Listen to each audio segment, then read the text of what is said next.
Okay. Awesome.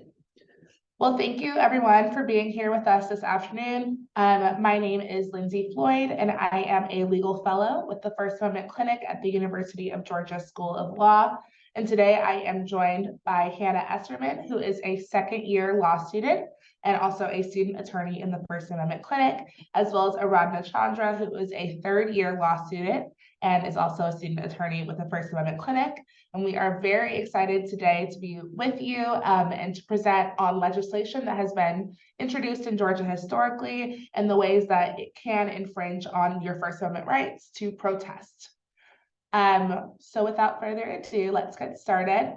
I'd like to thank our sponsors of today's event, American Constitution Society, both the Georgia Lawyers Chapter, as well as the Student Chapter at the University of Georgia School of Law, have sponsored us today, as well as the Georgia First Amendment Foundation. So we're really grateful for your support, and we're excited to give this presentation.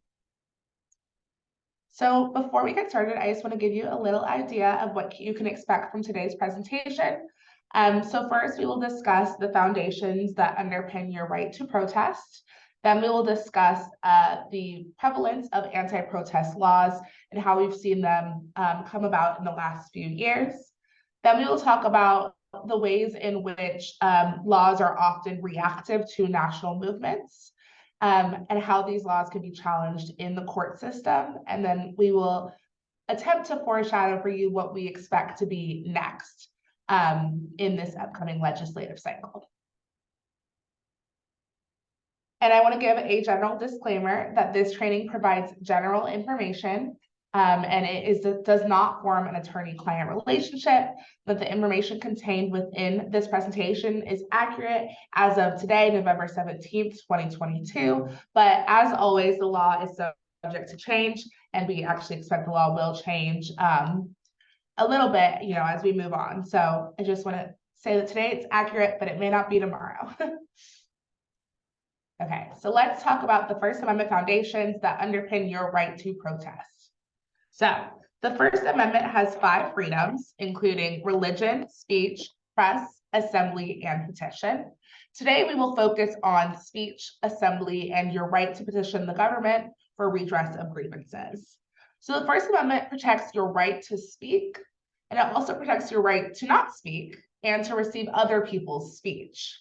So this is central to a functioning democracy. The idea is that if you're able to speak and share your ideas, you can mobilize others who share the same ideas as you, and you can gain momentum. And when you gain momentum, you are able to more effectively gather together and demand change from the government. So the right to protest is a really important part of our democracy, and it's one of the reasons why we've seen social change throughout history. To give you an example, the March on Washington in 1963 is a pivotal example of your right to protest to effectuate change. So, like I mentioned, political movements often gain momentum when they amass large public support. And this occurs when individuals can collectively exercise their voices in a democracy and make their message heard to the government. So the March on Washington, where Martin Luther King Jr. gave his famous "I Have a Dream" speech, was the culmination of years worth of organizing and smaller political movements and smaller protests that led to this large 250,000 person march. So the impact is really widespread, and there's a reason why it's one of the most famous marches in history. It led to landmark civil rights legislation, including the Civil Rights Act of 1964 and the Voting Rights Act of 1965, which, as you know, changed the fabric of our society and the ways that we are able to, and the groups, that are able to participate in society. So scholar John D. Anazu wrote that the freedom of assembly has been at the heart of some of the most important social movements in the American history: antebellum abolitionism, women's suffrage in the 19th and 20th centuries, the labor movement in the progressive era and after the New Deal, and the civil rights movement.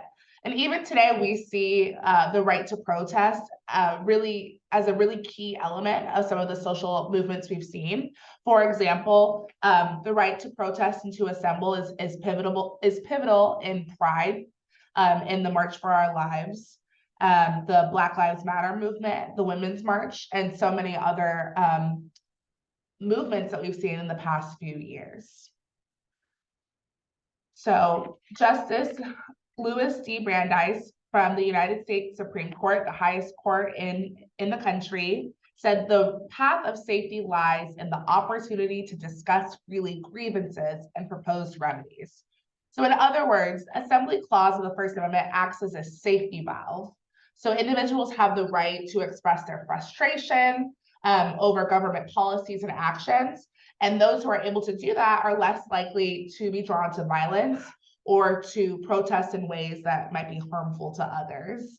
So really, the right to protest is pivotal, not only in ensuring that our voices are heard, but ensuring that people can safely advocate for their beliefs.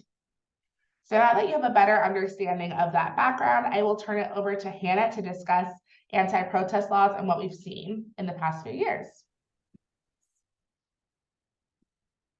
So this portion of the presentation will focus on the number of anti-protest laws that we have seen over the past few years. Before we begin talking about the number of anti-protest bills that we've seen, it's important to have an understanding of what anti-protest legislation is in the first place. So anti-protest legislation are bills that either criminalize or heighten penalties for activities that either arise naturally from a protest or that are likely to occur as a foreseeable part of a protest. So some examples of anti-protest legislation include charging protest organizers with exuberant security and cleanup fees in order to be granted a permit, or making it a felony to protest on certain government property, as well as making protest organizers vicariously liable for unlawful acts committed by an attendee during a protest. Now that we have a solid understanding of what anti-protest legislation is, this slide gives a great visual representation of how these bills have increased in the past few years. So the number of anti-protest bills that have been proposed has increased dramatically since 2016. This upward trend took rise following the presidential election of Donald Trump in 2016. During this time, the control of government changed parties, and we obviously got a new president. But following this election, the anti-Islam travel ban and Women's March also occurred.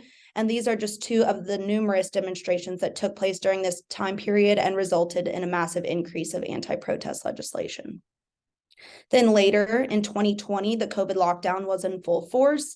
Many people were inside of their homes, and this obviously resulted in a decrease of in-person protesting efforts. Then in 2021, many of those COVID restrictions nationwide were lifted. More people were leaving their homes and felt safe protesting in events that occurred, protesting events that had occurred over the lockdown, such as the Black Lives Matter movement in reaction to George Floyd's murder in 2020.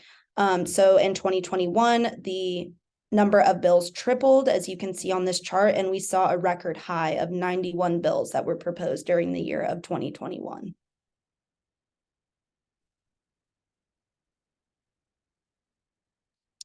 So now that we've looked at what anti-protest legislation is and how it has increased over the past few years, we'll talk about some specific protests on a national scale that led to legislation in our state. And please keep in mind that while we are focusing on Georgia legislation, many other states have passed bills that look very similar to these bills in Georgia. So the first national protest movement that we're going to discuss was the Dakota Access Pipeline demonstrations, which occurred in 2016. So the Dakota Access Pipeline transports oil from North Dakota to Illinois, and there's a point where it crosses the Missouri River north of the Standing Rock Sioux Reservation. This crossing in particular was what caused great issue. So demonstrations began by members of the tribe and their supporters. What these protesters were voicing was that the tribe was not adequately consulted about this route. And the problem with this route was that it jeopardized the reservation's primary water source and also damaged sacred sites, both of which violated tribal treaty rights. This heightened awareness of treatment towards Native Americans on a national scale also led to local protests. So in Atlanta, demonstrators were showing specific support for the Georgia state tribe of the Cherokee. And in reaction to the Dakota Access Pipeline demonstrations, Georgia proposed the PROTECT Act, Protecting Georgians Against Terrorism, Georgia Senate Bill 1. So this act combines really broad language with really extreme penalties. The broad language redefines domestic terrorism to include protesters protesting what the bill describes as critical infrastructure. And the definition of critical infrastructure that the bill provides are public or private systems, functions, or assets which provide or distribute services for the benefit of the public, including but not limited to energy, fuel, water, agriculture, healthcare, finance, or communication. So that is a really, really broad scope of services and facilities that are included in this critical infrastructure definition, which now under this bill is considered domestic terrorism to protest. Some examples of demonstrations that would violate this definition are protests near power plants, near energy pipelines like the Dakota Access Pipeline, or protests near water treatment facilities, dams, or reservoirs. The extreme penalties put in place by this bill for violation would be a felony punishable by a prison sentence of up to 5 years. This bill was passed in the Georgia Senate, but ultimately failed in the Georgia House of Representatives in March of 2016 and was defeated.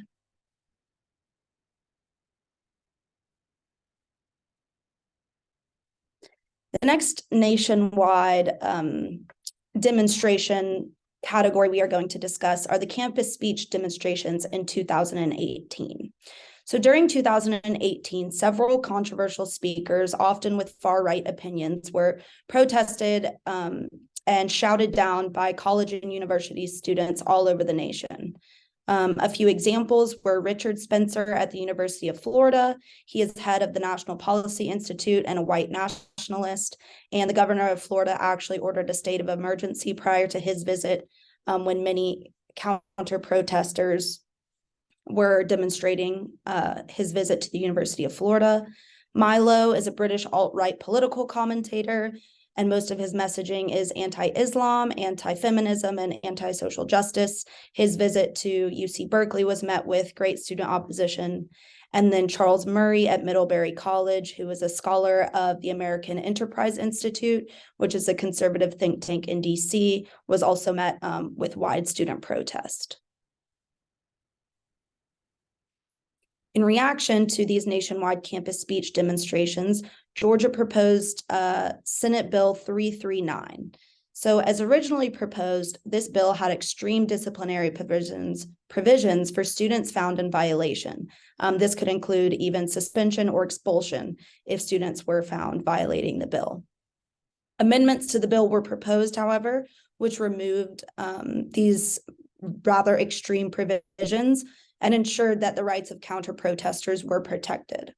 So under the amended version of the bill, colleges and universities must impose the least restrictive, content-neutral time, place, and manner restrictions. Time, place, and manner restrictions are just rules surrounding when you can protest, where you can protest, and how you can protest. So for example, the University of Georgia policy prevents the use of flames during protest, prevents chalking sidewalks during protests, and prevents any signs on sticks during protests. So these time, place, and manner restrictions are often safety and property precautions put in place for demonstrations. Under the amended version of Georgia Senate Bill 339, colleges and universities must also provide facilities and resources to all student groups and invite in speakers. Requirements of the current bill ensure that more speech on campus is being protected, and following amendments which removed those extreme disciplinary provisions, this bill was signed into law by Governor Nathan Deal on May 8th, 2018. Following Georgia Senate Bill 339, a couple of years later, in May of 2021, this year, Governor Brian Kemp signed the Forum Act, This is a model bill similarly seen in many other states, the purpose of which is to further protect speech rights on campus. So this bill prohibits free speech zones on campuses, which are areas that limit free speech to occur only within those zones. And those free speech zones apply to members of the campus community. This bill is a speech protective bill, and it's interesting to note that these are speech protective bills in reaction to conservative movements, usually protecting conservative speakers that were being shouted down during the demonstrations in 2018. And that trend is largely due to our current political climate.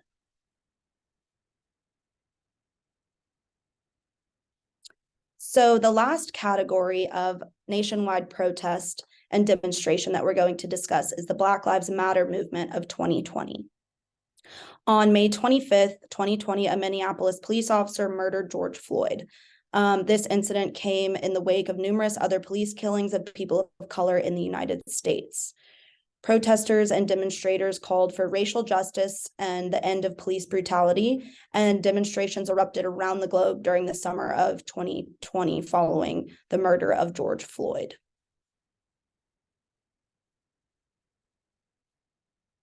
So in reaction to the Black Lives Matter movement, Georgia proposed the Safe Communities Act of 2021, or Georgia Senate Bill 171. So first, this bill prohibited protests on public property without a prior permit. And what this provision did was basically squashed any spontaneous protest that would have occurred. This protest also heightened penalties pretty extremely for people found in violation. So blocking streets or highways and defacing monuments during an unlawful assembly under this bill was made a felony, and that felony is punishable by 1 to 5 years in prison or fines of up to $5,000. And then simple battery, as well as threats directed toward inciting lawless action in certain areas were misdemeanors, for which the penalties were heightened under this bill. So there are a couple places where we have seen the language of this bill directly reflecting the nature of the Black Lives Matter movement. So the defacing monuments provision, which I just mentioned, was in reaction to the tearing down of many Confederate monuments during the Black Lives Matter movement. And another example of this direct reflection is the affirmative defense that this bill created for drivers who kill or injure individuals during a protest. So much of the Black Lives Matter movement, those demonstrations were taking place on public streets and highways, often blocking traffic. And so this affirmative defense was in direct reaction to the nature of those protests. This bill passed in the Georgia Senate, but ultimately failed in the Georgia House of Representatives, therefore failing enactment. Although it is worth noting that some version of this bill is likely to be brought back in the upcoming January 2023 legislative session.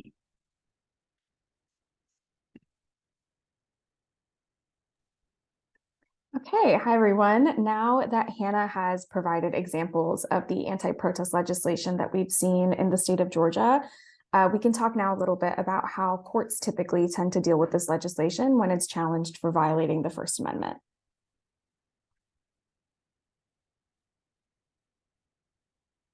So none of the Georgia laws that have passed that we talked about today have been challenged in the courts for violating the First Amendment yet. But when courts have been faced with First Amendment challenges to other similar legislation, there are three main ways that they are challenged. First, for being overly vague. Second, for being overly broad. And third, for being a prior restraint on expression. So anti-protest legislation can be challenged on vagueness grounds if there's a lack of specificity or clarity in what expression exactly is prohibited. This legislation can be challenged for being overly broad if it regulates substantially more expression than the First Amendment allows. And finally, anti-protest legislation can be challenged for being a prior restraint on expression, meaning that it restricts expression before it even takes place. So often when legislation is challenged for vagueness, it is also challenged for being overly broad, and vice versa.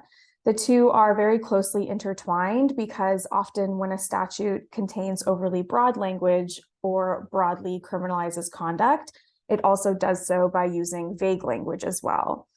One of the biggest issues with laws that are overly vague or overly broad is that they violate due process rights. If you don't know what's criminalized because of vague language in legislation, and if a lot of activity is broadly criminalized, it would be unjust to institute penalties for it.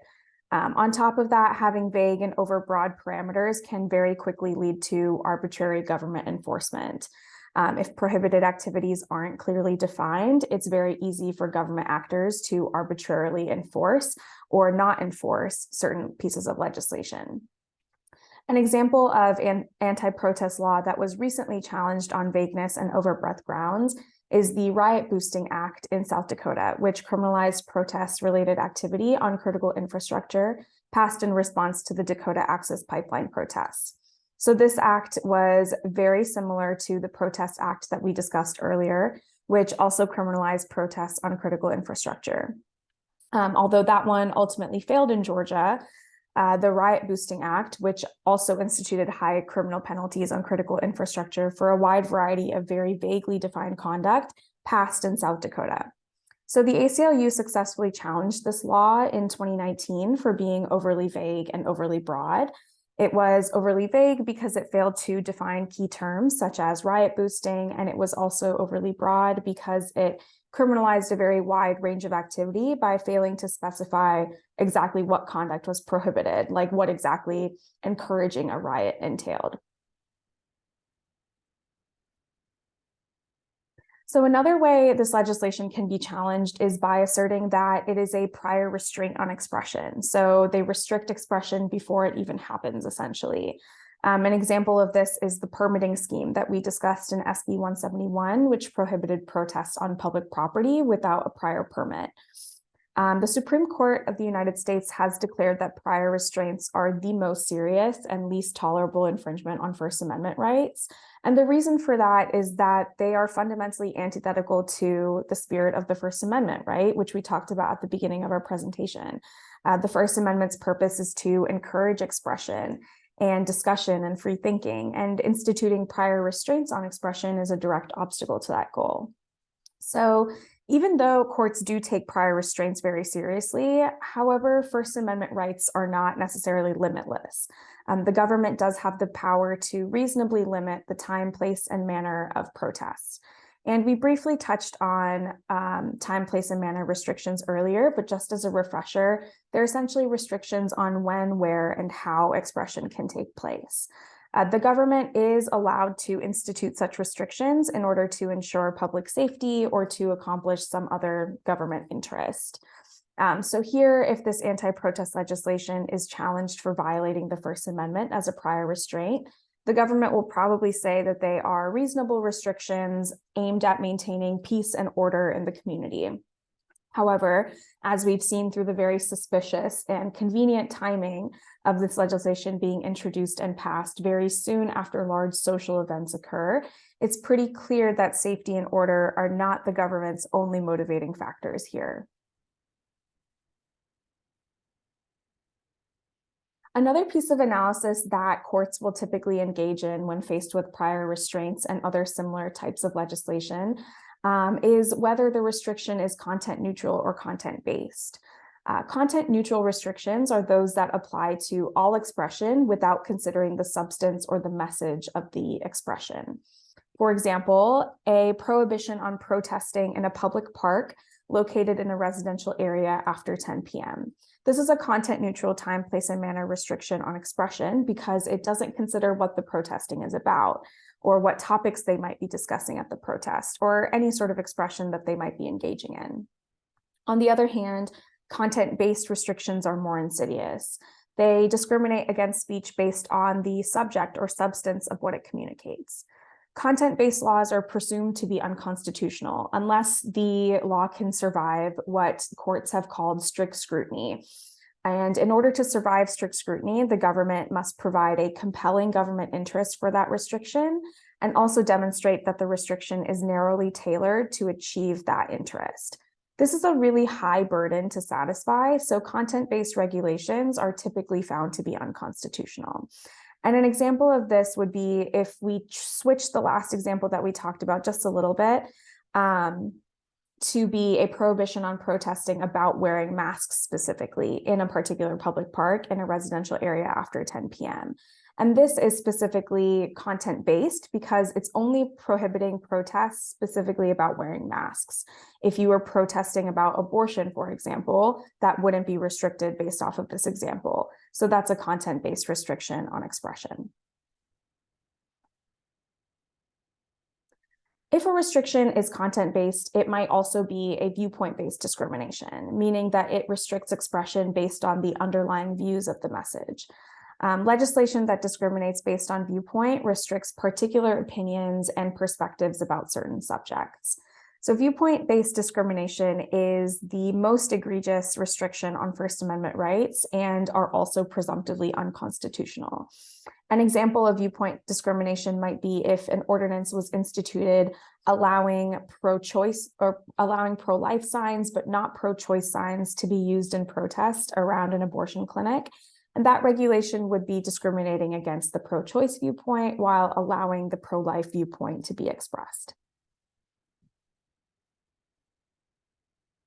Okay, so now that we have a solid background and understanding of what courts do and don't allow when it comes to restrictions on protest, assembly, and expression, I thought we could play a little game. So I will give you all an example of a regulation that was challenged in the courts. These are real life examples, and you all can decide whether the court found it to be constitutional or unconstitutional. And we'll be doing so using the poll function on Zoom. So Lindsey, if you're able to pull up the first example. So first, a regulation prohibiting camping, even as a form of protest in certain federal parks. So think about what we talked about, if it's content-based, content-neutral, viewpoint-based discrimination, think about all of that and go ahead and vote if you think this was constitutional or unconstitutional.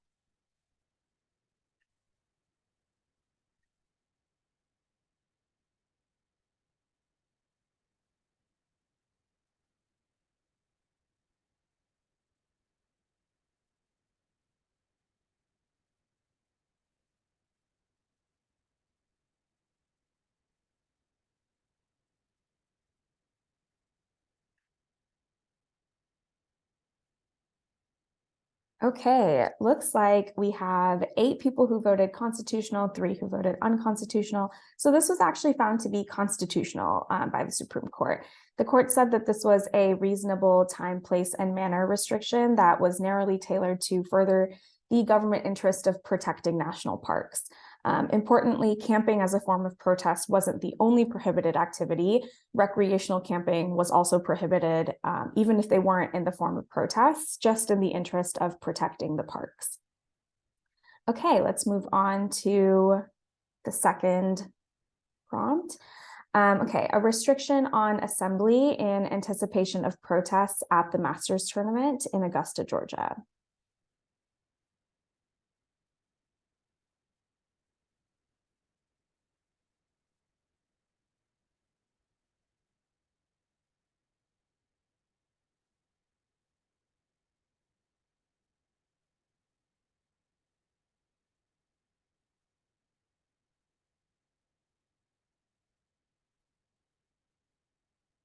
Okay, this was unconstitutional.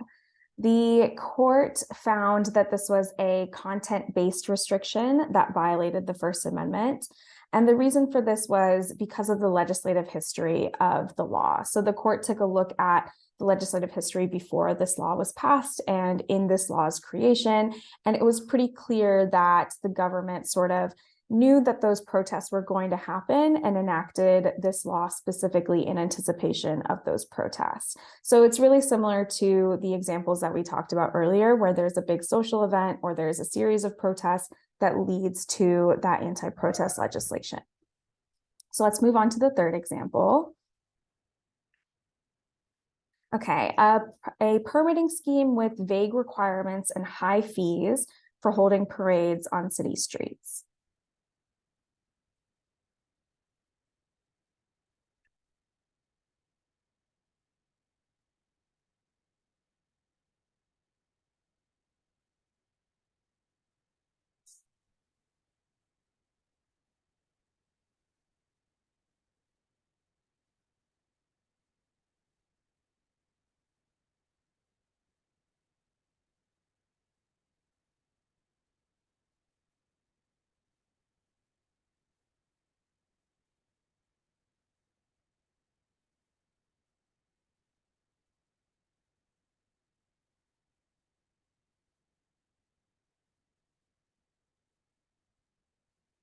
Okay, amazing. Looks like everyone got this one right. This was unconstitutional, and the reason for this was the court found that this was not a reasonable time, place, or manner restriction because it didn't lay out any specific criteria that administration should use when deciding whether or not to grant a permit. And like we talked about earlier, this is a really clear slippery slope into arbitrary enforcement and arbitrary granting or denial of those permits. It can very easily allow government actors to grant permits based off of a certain content that they're expressing or content that they're protesting about, and denying permits also based off of the content or the viewpoint of the protest as well. So let's move on to number 4. Okay, a licensing scheme with specific requirements in order to hold a gathering in a public park.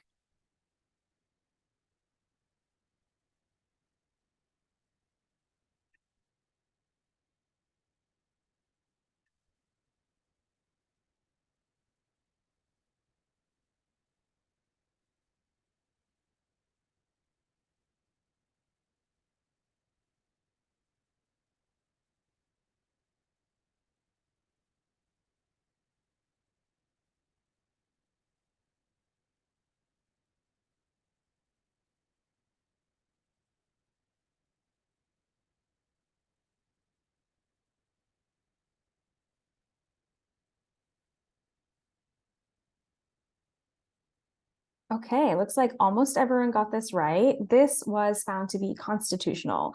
And in contrast with that third example that we just talked about, the courts found that this was reasonable because of those specific requirements that the ordinance laid out in order to receive, grant, or deny the license, right? So having those specific requirements and non-vague requirements allows government actors to be more objective with their granting or denial of licenses. So it prevents arbitrary enforcement, essentially.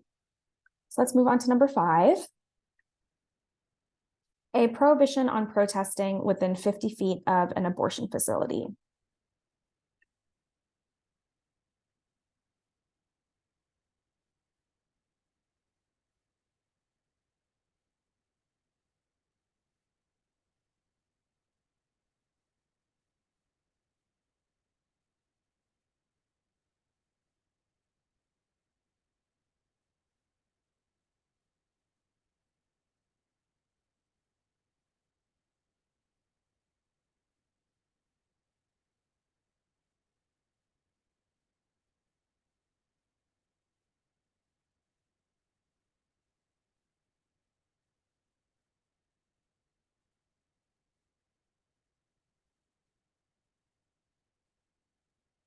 Okay, looks like we're kind of split on this one, but this was actually found to be constitutional.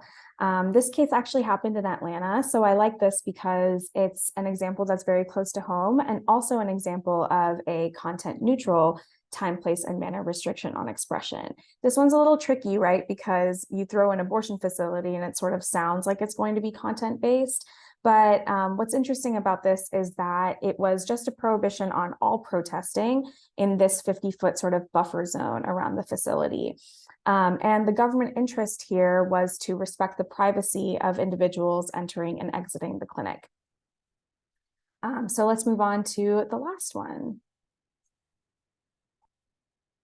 Okay, a restriction on signs criticizing any foreign government within 500 feet of that foreign government's embassy.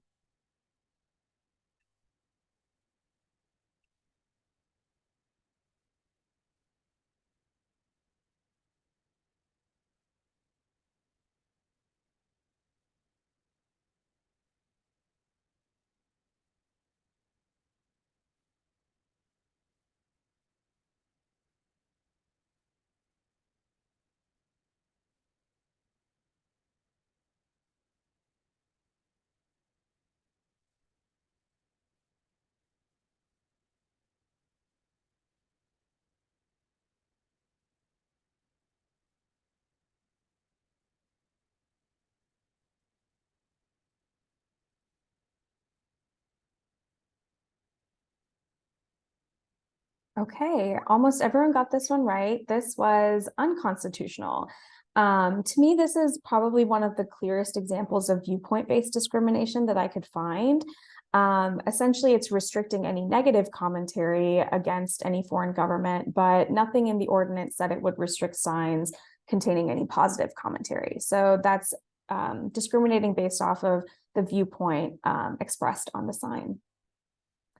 Okay, so that's it for our game. I hope everyone enjoyed. But now that we've talked about, the importance of the First Amendment, the danger of the anti-protest bills sweeping the nation and our state specifically, as well as how courts tend to treat these restrictions, now we can briefly discuss how all of this information comes together, what might come next, and how we as private citizens sort of fit into this puzzle. So first, obviously, we hope that this legislation stops getting introduced, period, but also if it does, continues to fail in the state Senate and the House, as some of the ones that we talked about today have in Georgia so far. And we as private citizens can take steps to make sure that this legislation continues to fail or doesn't even get introduced. Once the legislative session is underway, make sure you pay attention to what's going on and make sure you know when bills like these come up. If there's legislation on the floor that you feel strongly about, contact your representatives so you can voice your opinions, write op-eds about why people should contact their representatives, post on social media, and more. The Georgia First Amendment Foundation also has a legislative watch tool, which is a really accessible and useful tool to sort of keep track of any legislation that comes up on the floor that's related to First Amendment rights. So feel free to use that to sort of track legislation as it goes on once the session starts up in January.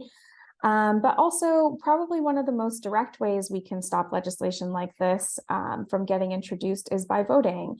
And last week was election day, but I know the runoff election is coming up in the state of Georgia, so please be sure to vote then. But this is probably one of the most important ways that we can exercise our civic duties and make sure that our voice gets heard. Finally, courts can act as sort of a final barrier to these laws.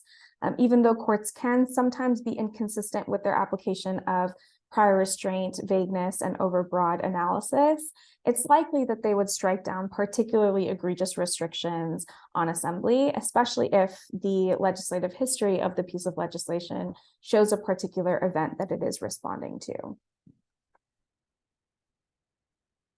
So that's all we have for you today, but we are happy to take any questions or comments that you might have.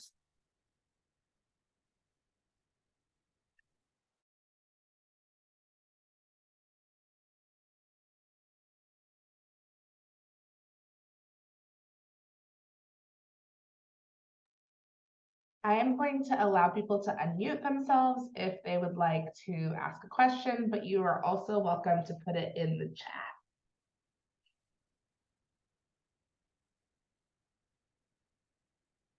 And if you don't have any questions, we will assume that we did a spectacular job and that you're ready to go advocate for your First Amendment rights.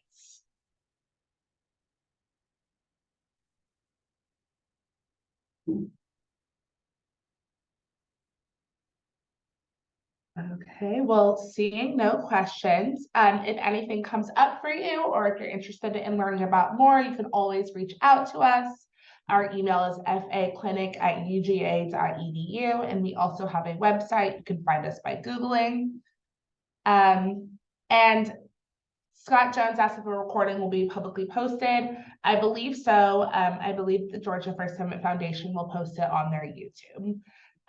So look for that in the next few days, and I will also try to send out a link to everyone who registered for the event.